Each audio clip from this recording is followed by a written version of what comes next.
राजा तू आलो कोला बोला तेरा ये राजा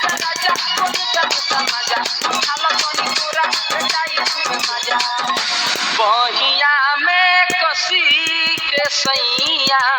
हाय दैया मार डाला रे बहिया में कसी के सैया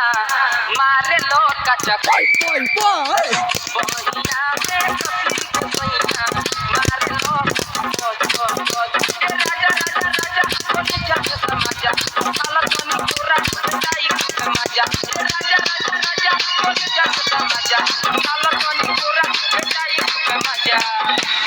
बहिया में कसी के खोइया उई माँ